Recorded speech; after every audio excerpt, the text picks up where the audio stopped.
Hello viewers, welcome to our channel. నేను మీ చరణ్ పరిమి. తాజాగా మరొక రాజకీయ నాయకుడి మీద కేసు నమోదైంది. వరుసగా వైసీపీ నాయకుల మీద కేసులు నమోదవుతున్నాయి. అది మనం చూస్తూనే ఉన్నాం. ఇప్పుడు నమోదైన కేసు మాత్రం ఒక వివాదాస్పద వైసీపీ నాయకుడు, వైసీపీలోనే ఒక వాచాలత్వం గల వ్యక్తి అని చెప్పేసి ఆయనకు పేరు. ఆయనకి ఇప్పటిదాకా ఆయనకున్న ఇమేజ్ అంతా కూడా బ్యాడ్ ఇమేజే, అంత గుడ్గా ఏమీ లేదు. అలాంటి నాయకుడి మీద కేసు నమోదైంది. ఆ కేసు ఏంటంటే ఏపీ బేవరేజెస్ మాజీ ఎండీ మీద, అలాగే కొడాలి నాని మీద, అలాగే తూర్పుగోదావరి జిల్లా కలెక్టర్ మాధవీలతారెడ్డి మీద, వీళ్ళ ముగ్గురు మీద కేసు నమోదైంది. ఒక మర్డర్ కేసుకి సంబంధించి వీళ్ళ మీద కేసు నమోదు చేశారు. అయితే ఈ కేసు ఏంటో, దీని సంగతి వివరాలు ఏంటో చూద్దాం. మాజీ ఎమ్మెల్యే కొడాలి నాని ఎంత పవర్ఫుల్ లీడర్ అందరికీ తెలిసిందే. వైసీపీలో చాలా కీలకమైన బాధ్యతల్లో ఆయన ఉన్నారు. అయితే వైసీపీకి సంబంధించి చాలా విషయాల్లో ఆయన స్పోక్ పర్సన్ కూడా. ప్రతి విషయానికి ఆయన బయటకు వచ్చి మాట్లాడటము, ప్రతిపక్షాలను దూషించాలంటే ముందు ఆయనే ఉంటాడనమాట. చాలా పొలిటికల్ టాక్టిక్స్లో భాగంగా కొంతమంది నాయకుల్ని వైసీపీలో కీలకంగా కొంతమంది స్పోక్స్ పర్సన్స్గా నియమించి ఆ నాయకుల ద్వారా ప్రతిపక్షాల మీద దూషించే విధంగా ఏర్పాటు చేయడం జరిగింది. గత ప్రభుత్వంలో ఈ దూషించే నాయకుల లిస్టులో ఈయన కూడా ఒకడు. ఆ పేర్ని నాని కావచ్చు, కొడాలి నాని కావచ్చు, అలాగే వల్లభనేని వంశీ కావచ్చు, అలాగే కొంతమంది లైన్గా ఒక 7-8 మంది నాయకులు ఉన్నారనమాట. వీళ్ళంతా దూషించడం కోసమే కేటాయించబడ్డ నాయకులు అనమాట. అయితే ఈ నాయకుల్లో కూడా ఈయన ఇంకా కాస్త ఓవర్ ది బోర్డు వెళ్ళే నాయకుడు. ఈయన దూషణలు కానీ ఇవి.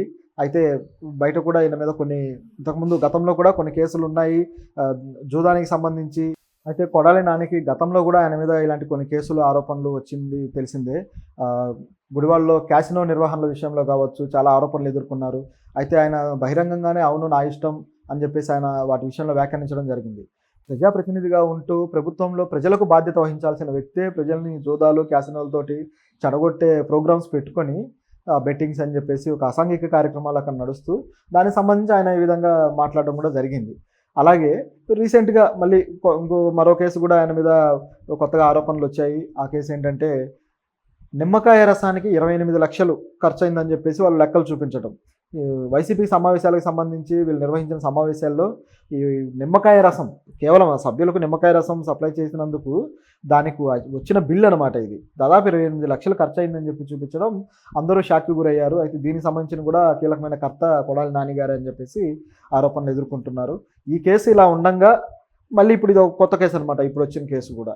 అయితే ప్రభుత్వం ఏర్పడక ముందు కూడా ఆయన మీద ఎలక్షన్లు అప్పుడే కౌంటింగ్ జరగక ముందు కూడా ఆయన మీద ఒక కేసు పడడం జరిగింది. అది కూడా వాలంటీర్లు వేసిన కేసు. మమ్మల్ని బలవంతంగా రాజీనామా చేయించారు.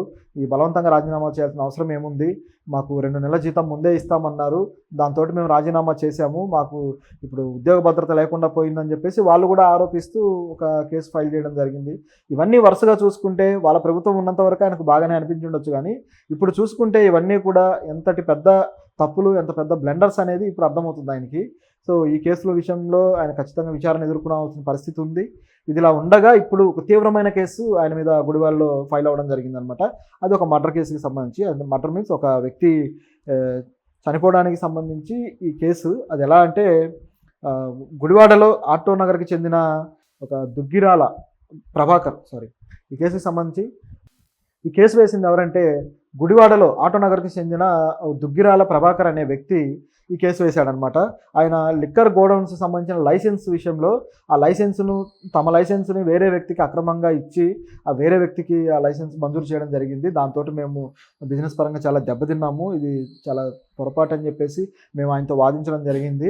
అయితే ఈ విషయంలో ఆయన మమ్మల్ని చాలా దుర్భాషలాడారు. ఆ దుర్భాషలాడడంతో ఈ ప్రభాకర్ వాళ్ళ మదర్ ఎవరైతే ఉన్నారో ఆమె బాగా మనస్తాపం చెందేసి చనిపోయారు. దీనికి కారణం, ఈ చావుకు కారణం ఆయనే, కాబట్టి వీళ్ళ మీద నేను కేసులు నమోదు చేస్తున్నానంటే ఆయన చెప్పడం జరిగింది. మరి అయితే ఇది ఇంకో కేసు. అయితే ఈ కేసుకు సంబంధించి కేవలం ఆ వ్యక్తి చావు గురించే కాకుండా అక్రమంగా ఈ లైసెన్స్ మంజూరు చేశారా లేకపోతే ఏంటనేది కూడా మళ్ళీ అదొక కేసు అవుతుంది. సో ఈ కేసు విషయంలో వీళ్ళు పెట్టిన సెక్షన్లు కూడా 448 అలాగే 427.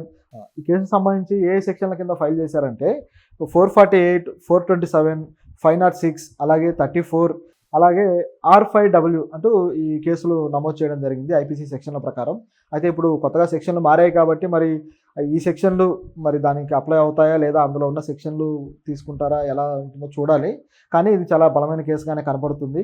ఆయన మరి దీంట్లో ఎలాంటి సొల్యూషన్, దీంట్లో ఆయన ఎలాంటి దర్యాప్తు ఇది చాలా బలమైన కేసుగానే కనిపిస్తుంది. మరి ఈయన ఇందులోంచి ఎలాంటి దర్యాప్తు ఎదుర్కోబోతున్నాడు, ఇక టీడీపీ గవర్నమెంట్ నుంచి ఎలాంటి ప్రాబ్లమ్ ఆయన ఎదుర్కోబోతున్నాడో చూడాలి. మరి జైలుకి వెళ్తాడా లేదా కొద్ది రోజుల్లో తేలుతుంది. అలాగే R5W అంటూ ఈ కేసులు నమోదు చేయడం జరిగింది ఐపీసీ సెక్షన్ల ప్రకారం. అయితే ఇప్పుడు కొత్తగా సెక్షన్లు మారాయి కాబట్టి మరి ఈ సెక్షన్లు మరి దానికి అప్లై అవుతాయా లేదా అందులో ఉన్న సెక్షన్లు తీసుకుంటారా ఎలా ఉంటుందో చూడాలి. కానీ ఇది చాలా బలమైన కేసుగానే కనపడుతుంది.